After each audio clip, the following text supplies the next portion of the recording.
Sir আসসালামু আলাইকুম। কয়টা বাজে অফিসে? 12টা স্যার। 12টা অফিসে আসলে তো অফিসে 13টা বেজে যাবে। আপনি কাজেও বেশ অমনোযোগ, তাছাড়া অন্যদের কাজের স্পিডের সাথে আপনার কাজের স্পিড মেলে না। এভাবে চলতে থাকলে অফিস কি শুধু শুধু আপনার চেহারা দেখে স্যালারি দেবে? ভুল হয়ে গেছে স্যার, এরকম আর হবে না। ঠিক আছে, এমন ভুল যাতে বারবার না হয় এর জন্য আপনাকে ডেকেছি। আর এমন ভুল হলে আপনাকে ভুলের মাসুল দিতে হবে। আমি কাজকে ভালোবাসি, কাজের ব্যাপারে সিরিয়াস, যান মনোযোগ দিয়ে কাজ করো। হ্যালো বাবা, কেমন আছো? আছি রে মা, ভালো আছি। তোরা কেমন আছিস? আমার নানা ভাই কেমন আছে? আলহামদুলিল্লাহ বাবা, সবাই খুব ভালো আছে। দিয়ার যে বিয়ের ডেট ঠিক করছি, তোর মা কি তোরে জানাইছে? হ্যাঁ বাবা, জানিয়েছে। তোরা তো জানিসই মা আমার এখন কি অবস্থা। তোরা একটু পাশে থাকিস। হ্যাঁ হ্যাঁ বাবা, পাশে তো থাকবোই, তুমি কোনো চিন্তা করো না। তোমার জামাইয়ের ব্যবসার অবস্থা খুব খারাপ। গতকাল রাতেই ওর সাথে এসব নিয়ে কথা হচ্ছিল। ও বলল যে এখন কিছু করতে পারবে না। আর দিয়াকে তো বিয়েতে টেলিভিশন আর ফ্রিজ দেওয়ার কথা ছিল, এগুলো মনে হয় এখন আর দিতে পারছি না, কিছুদিন পরেই দিয়ে দিব। তুমি একটু দিয়াকে বুঝিয়ে বলো, ও যেন কিছু মনে না করে। ঠিক আছে। আরেকটা বিষয়, তুমি যদি টাকাটা কারো থেকে লোন নিয়ে বা ধার করে যদি দিয়াকে ফ্রিজ আর টেলিভিশনটা দিয়ে দাও, আমি কিছুদিন পরেই তোমাকে টাকাটা দিয়ে দিব। তুমি কোনো চিন্তা করো না বাবা। ঠিক আছে, আল্লাহ হাফেজ। রেডি তুমি? হ্যাঁ ব্রেকফাস্ট রেডি, খেতে আসো। আসি। কে ফোন দিচ্ছে? আমার কলিগরা। কলিগ ফোন দিচ্ছে, হয়তো কোনো ইম্পর্টেন্ট কথা আছে, ধরো না।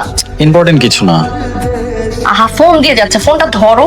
ওরা আসলে কি হয়েছে বলো তো? কিভাবে যে বলবো আসলে বুঝতে পারছি না, বুঝছো?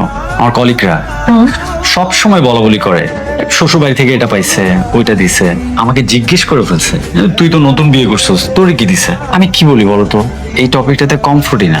এখন তো রীতিমতো আমি ওদেরকে অ্যাভয়েড করি। তোমার আবার কি হচ্ছে, তুমি চুপ করে আসো? বাবা তো বলছিল দিবে সবকিছু। বড় আপুর ক্ষেত্রে তো এত সময় নেই না, আমার ক্ষেত্রে যত সব সমস্যা। আমি না স্ট্রিক্টলি এবার বাবাকে প্রেশার দেবো।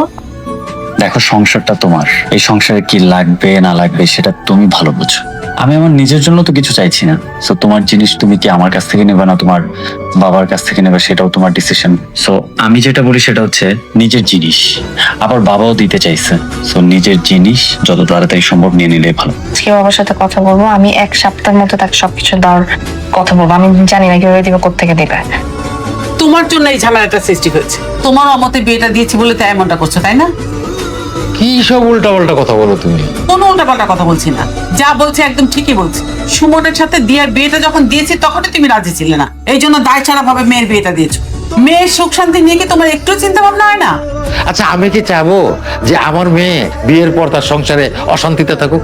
মেয়েকে তো একটা ভালো জিনিসও তুমি দাওনি, উপরে আবার আশা দিয়ে রেখে দিয়েছো এটা দিব সেটা দিব।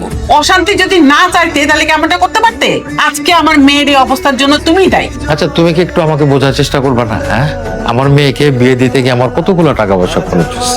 আমি ধার দেনা করে নানান ঝক্কি ঝামেলা পোয়ায় এইগুলা করছি আমার মেয়ের একটু সুখে নেছো, আর সেই তুমি আমাকে অপবাদ দিচ্ছ।